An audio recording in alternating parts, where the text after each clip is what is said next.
So I'll just we'll jump over here and have a quick look. This is the manager.conf file. It's from let's have a look.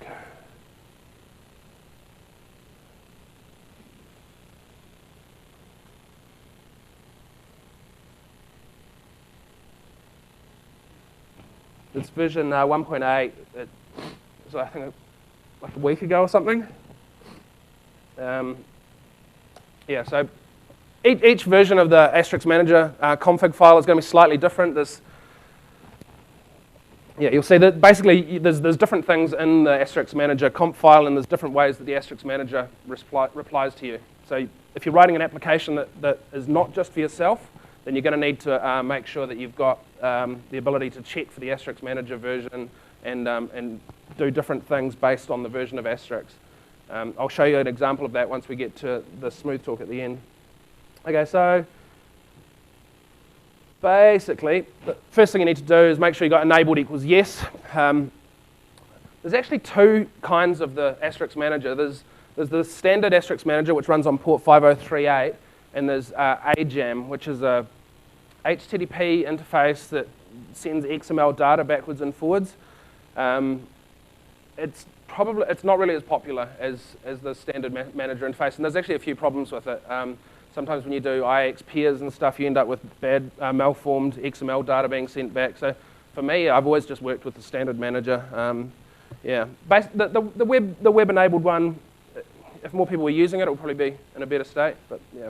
So first, make sure it's enabled. Set your port and your bind address. By default, your bind address will be 0.0.0.0, so it will bind to all interfaces on your machine. This is just running on my laptop, so I don't want anyone else connecting to the manager on my laptop. So you can set up, as I was saying before, you can set up TLS for encrypting the connection through to the Asterisk Manager.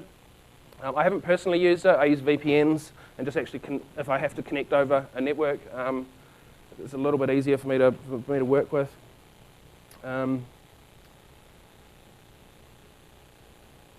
There's some pretty simple options. They're all kind of explained as you go through, timestamping events and displaying connections and stuff in the console. Channel vars is a new one. I think Ollie just added that not long ago. You can set channel vars on every channel-oriented event. Debugging. Auth timeout was probably, I haven't really ever used that. There's a write timeout, which I have used and I always use. Let's see if it's, down here. Basically, the reason I use the write timeout is that if something's going wrong, in smooth talk software that I use for connecting to Asterisk and stuff, if something's going wrong, my software will always reconnect to the Asterisk Manager. And it's made easier by Asterisk dropping the connection if it can't get a response and stuff as well. So you can set the amount of time that it's allowed to take to accept input. Now, also in the new in Asterisk 1.8, you can do event filters. I'll come back to that because you need to know what an event is before you can do event filters. But basically, you also got permissions, different types of permissions. So if you create a user account, I'll show you down the bottom here. We've got a user account here, and basically we've said that this is our username. It's like a context. So that's the username. The username's user. The password's pass, and it's allowed to read these permissions, so system, call, log, verbose, all that kind of stuff, and it's allowed to write these other permissions. One that's semi-new, like after 1.4, is the originate permission.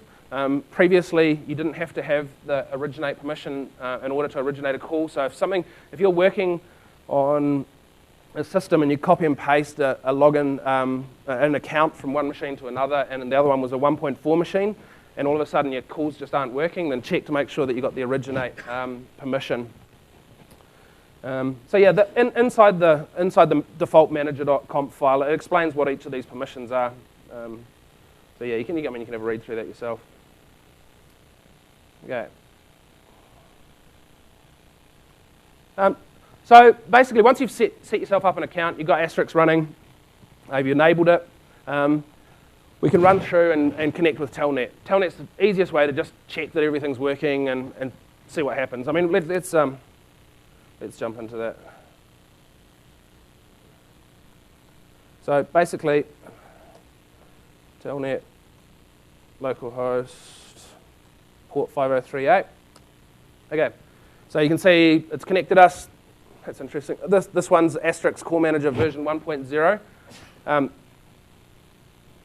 Yeah, let's just log in, and I'll explain that in a second. Action. The thing I want to do is log in. Username is I think user we said, and secret is pass. And then you press enter again at the end. Okay, so now our authentication is accepted. We're logged into the Asterisk Manager, and we can do things like, for example, action ping, and it replies with response pong, action log off, and it logs off. So what we got here, let's run through it. The Asterisk Core Manager 1.0, this was added not that long ago. Ideally, it would have been started being changed at the very beginning that Asterisk started. But basically, it tells you the effective protocol version of the Asterisk Manager. So as the Asterisk Manager gets changes, that number will increase. We're actually talking about it a couple of days ago. There's not really a spec for the Asterisk Manager at the moment. That is going to be worked on so that you can be sure that if you connect to a particular version of the Asterisk Manager, it will work in a particular way. Up until now, that hasn't always been the case. And there's been certain situations where you run a command, you check the response, and then from that you try and figure out what version of Asterisk it is. And then if something changes, you just have to put a patch in your code so that it replies differently. It's not ideal. So what we did there, let's just run through this. What we did here is we logged in. So whenever you want to do something, you're sending an action.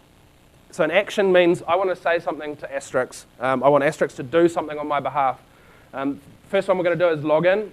So we specify the login, we specify username and password. And once you've finished sending an action to Asterisk, you press enter another time. So it's enter at the end of every line and 2 enters to say that you've finished sending it. Well, another enter on a blank line to say I've finished with my command. This is all the information I want to give you. And then Asterisk will reply with a response and a message in this instance. Then we did a ping, which is basically it's a keep alive. So that means that while you're connected to the Asterisk Manager, if you don't want to get disconnected, you can keep sending pings and it will keep sending pongs back. I'll show you something else quickly. Action login. Problem with logging into the Asterisk Manager with Telnet is you can't press backspace. So if you make a mistake, you got to do it again. So let's just do this again. I'm going to do the action ping. You can also pass an action ID.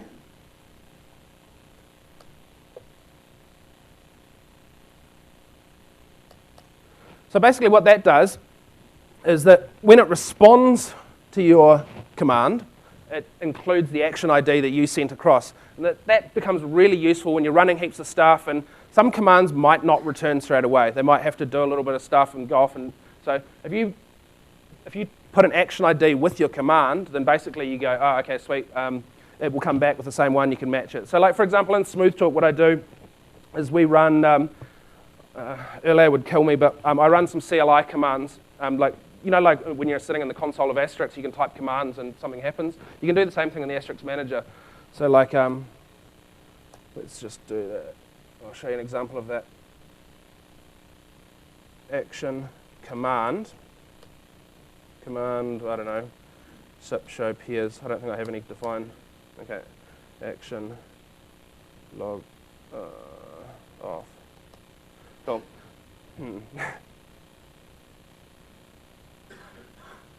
This was a really bad example because you should never do SIP show peers. There's actually commands specifically for listing peers and stuff in a much better format.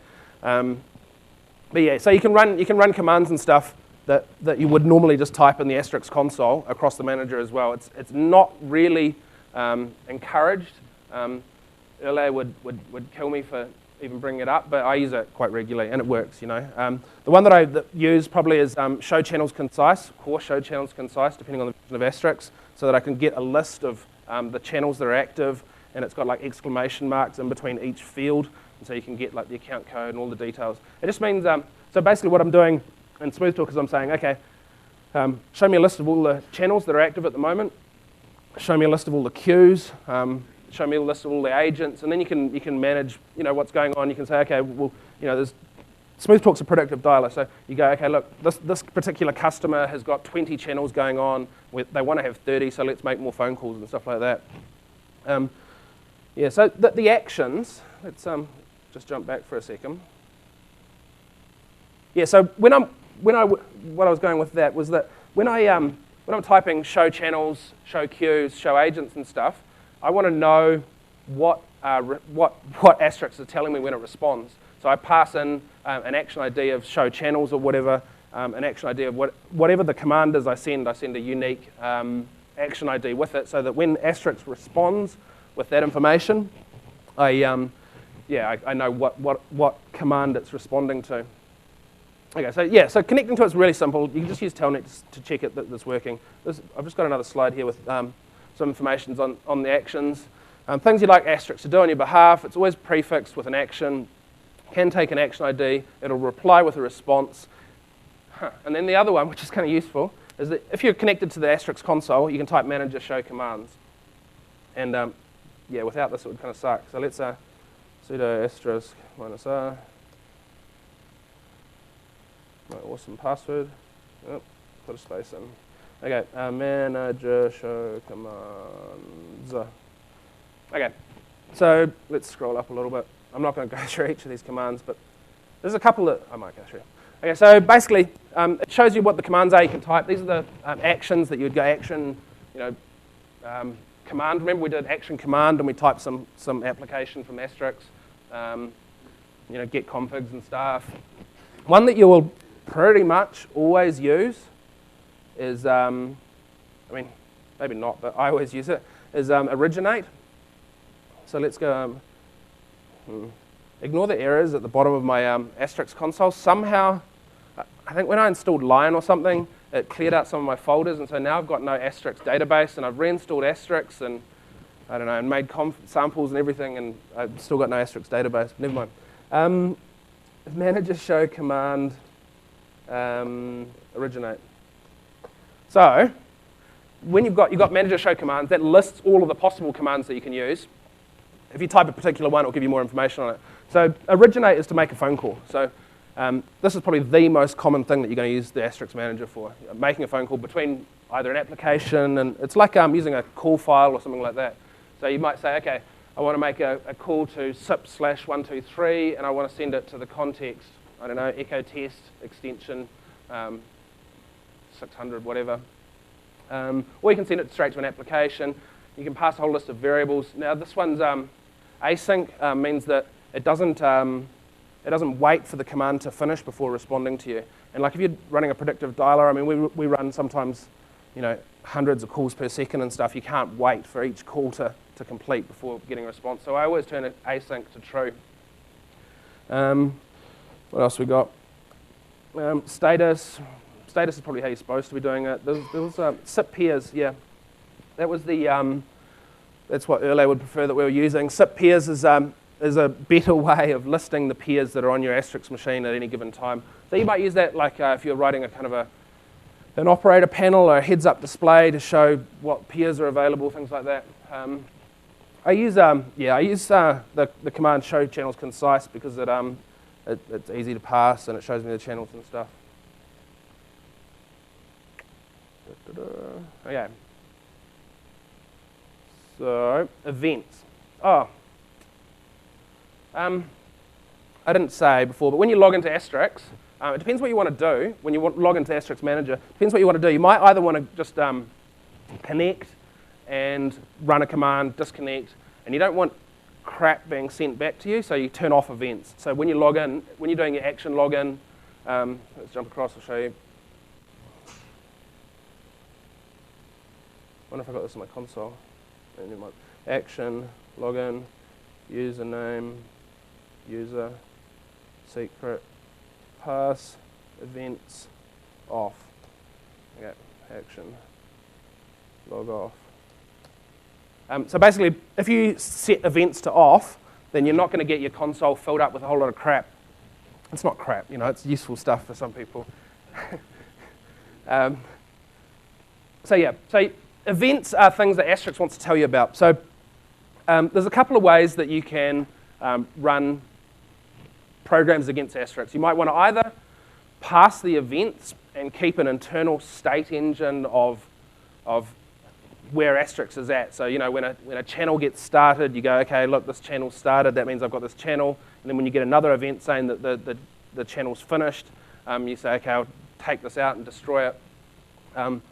The other way to do it is to basically poll the interface and say, what are the channels that are on there now? The cleaner way to do it is to listen to the events and to monitor the events that are happening in Asterisk and use that. It's much for muchness. I find it easier to just get a list of all the channels, and then you don't have to delve into finding some bug in your software about why maybe a particular channel is staying up when it's not up in Asterisk, and your internal state engine's kind of lost the plot a little bit. I mean, you could probably combine the two of them, and if your internal state engine didn't match the list of channels, then you could remove things and stuff. But yeah. Now, okay, so you can, what I was saying before we skipped over it, you can actually filter events. So you can turn events on and off by connecting, but you can also filter them. We'll jump across here again. No.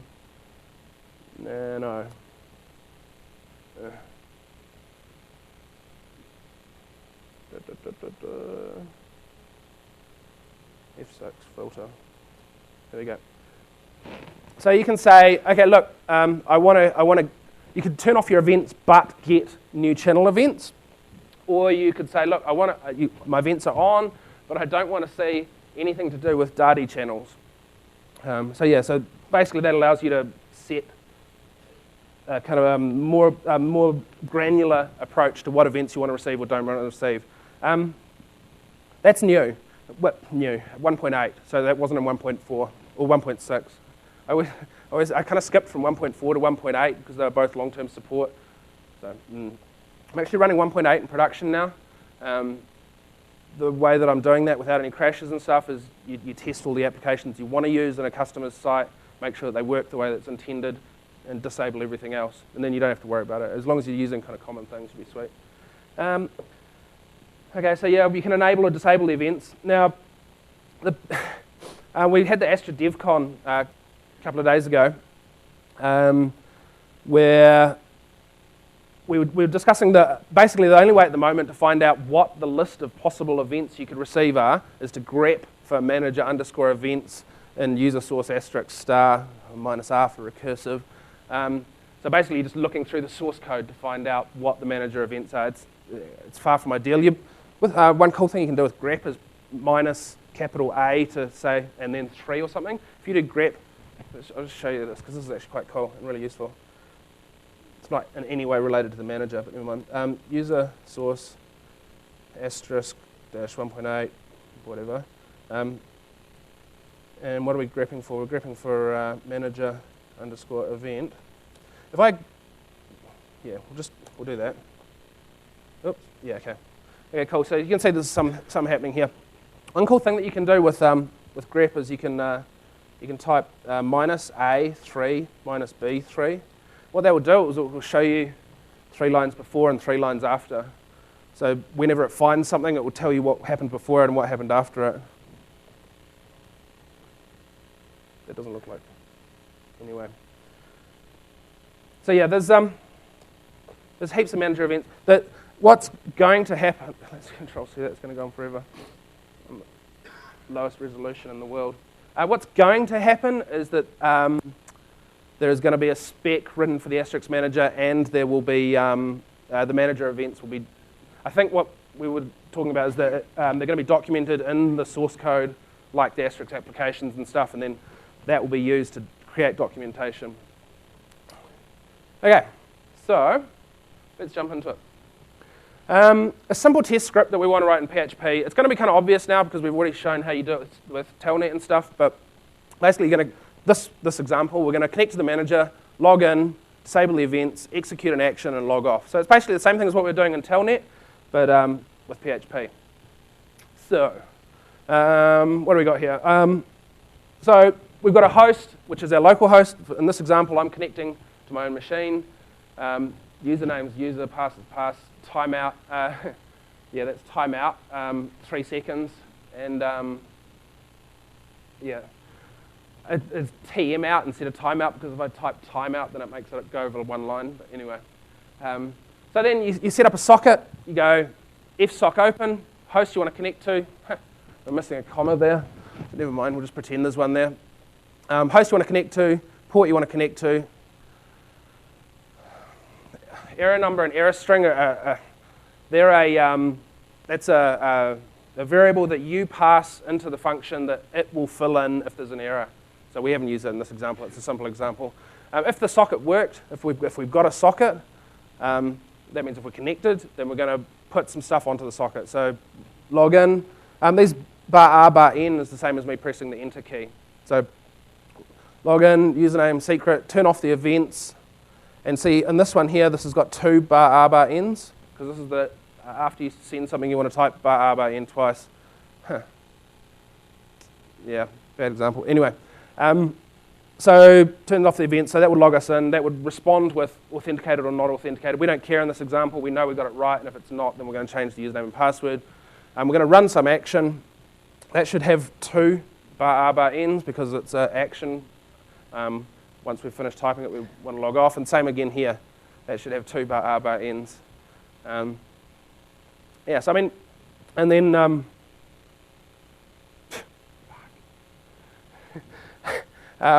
and that brace should be obviously before the end of PHP as well, because yeah, I'll change it.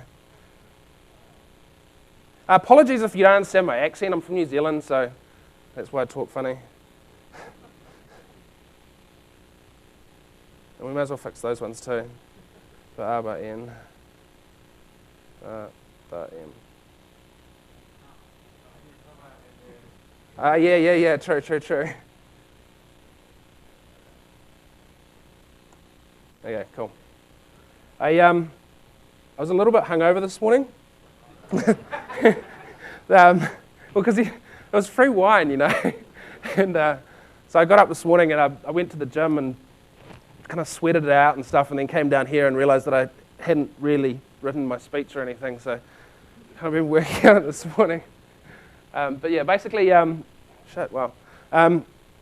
that should be right now. I mean, you'd probably want to store the, you'd want that to actually be a variable that you're pointing to, but other than that, they'll connect, that'll run the XXX command, which might be, I don't know. You probably want to do an originate or something, would be a useful command to do. Connect to the Asterisk manager, originate. I mean, let's just really quickly, kind of quickly, let's jump across here. Of course. Cool. I have like 100 files called test.php. Okay, so if we actually wanted to do it, let's pretend that this was a protected web interface, because I'm not going to do any sanitization or anything. Number equals $_get phone number. Now we'd definitely want to sanitize that phone number. You can do a preg replace. If you search Google for preg replace, basically you can say replace anything that's not a number in this string with nothing. So you're going to want to do that. You don't want people being able to send a whole lot of manager commands in the phone number. So then you might have like a $peer equals $_get peer. So what we're going to do here, instead of doing that, we'll do action originate. And we'll get rid of these. And go channel $peer. And context, I don't know, internal. Yeah, let's actually do that. And context and extension. We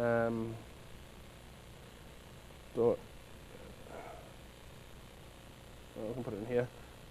$number bar M. and priority 1 m bar by m. Okay, so that's slightly more useful. We're going to run out of time for the C stuff, but anyway, this is slightly more useful. What this would do is this would be a web page. So you'd go to the web page. It would be like a form that would post or get test2.php, and so you'd go test2.php question mark phone number equals the phone number you want to ring, and peer equals 123. That's your or SIP/123.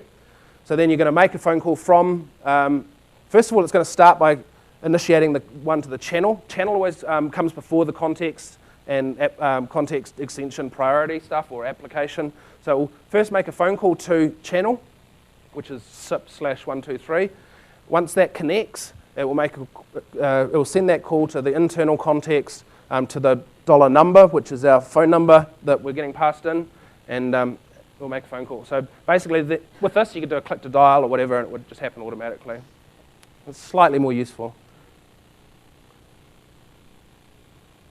Awesome, nice and fast. Okay, if you wanted to do something a bit more, how are we going? If you want to do something a bit more involved, you'd want to connect, log into the Asterisk manager, listen to events, save them to MySQL or something for processing, and then keep looping around, reading stuff that's coming out of MySQL, out of the Asterisk manager, maybe sending a ping every 3 seconds if you're not getting anything, and reconnect. Okay, so inside this loop, you would then, if you fell out of the loop, you'd reconnect and go back to the start. Now, this one here is really, really, really important. Responses and events and all that kind of stuff, they might span packets, or you might get multiple things inside one packet. So if you're just doing a simple program and you connect to the Asterisk manager, you type some command, it's probably, and the response is probably going to come back in a single packet. If you're doing this kind of looping stuff, you're sending commands, it may be that the beginning of the response is in one packet and the end of the response is in another packet. So you've got to basically keep a variable, start filling it up with response stuff you get from the Asterisk manager, and then when you see end response, then you start processing that. And I'll show you that in SmoothTalk. Okay, connecting using C, it's pretty much the same as PHP. If you can write in PHP, you can write in C. You've got to look after managing your RAM and stuff. That's the only major difference. But the code's pretty much the same, you know. You can pretty much copy and paste stuff from PHP to C. You'd need to learn to use Valgrind and GDB. Valgrind is a program that will show you memory leaks and things like that. And GDB allows you to kind of do bug tracking and stuff. Okay, so I'm going to really quickly jump across here.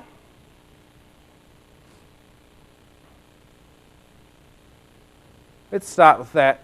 Basically what we do in SmoothTalk, run a command that connects to MySQL, runs a command to find the servers in the database, and goes through them.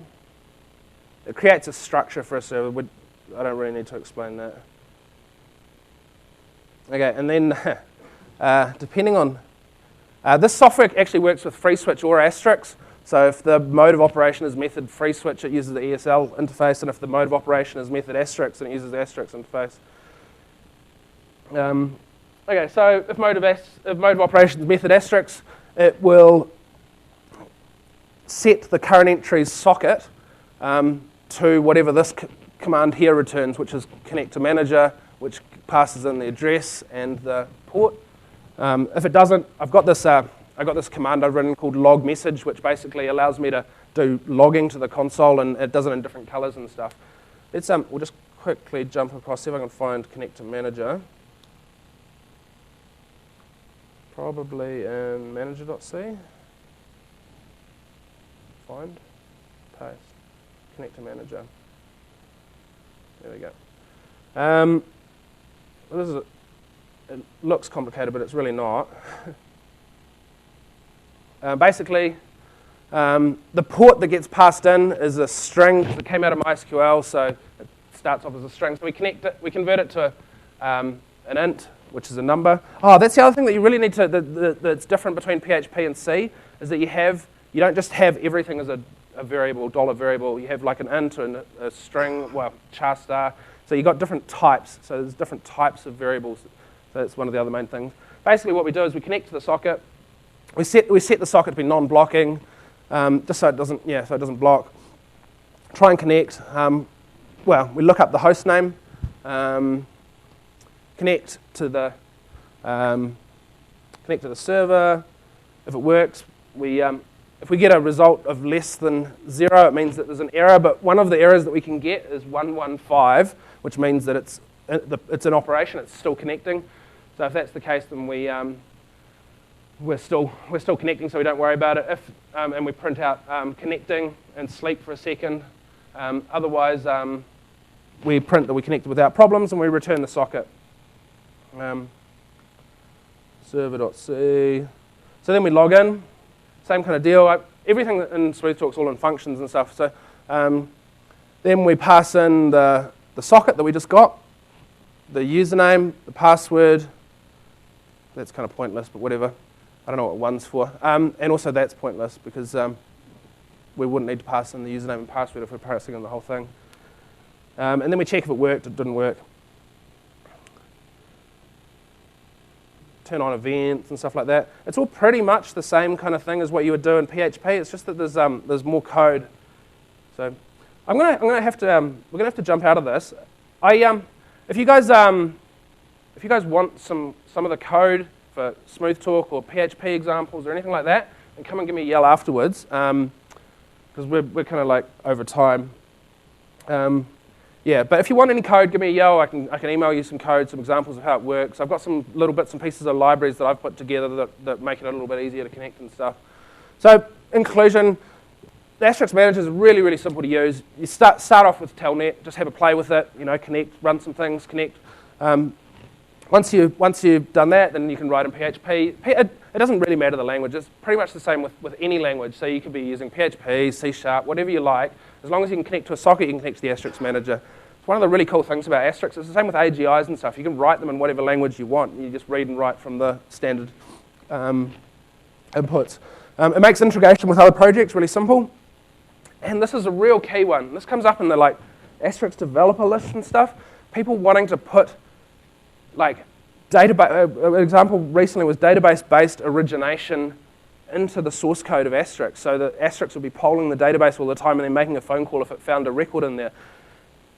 It's not always the best idea to be putting code into Asterisk that can sit outside and talk to Asterisk. Same with there's these new security events that have been added into Asterisk. If you're consuming those security events, you're probably better off having something that's connecting to the Asterisk Manager or something and reading those events that are happening and doing something based on it. Most of the time, things that you want to do with Asterisk are not going to be done by editing the Asterisk source code. There's some things that you will have to do, but yeah. So, does anyone have any questions? We're totally over time, but.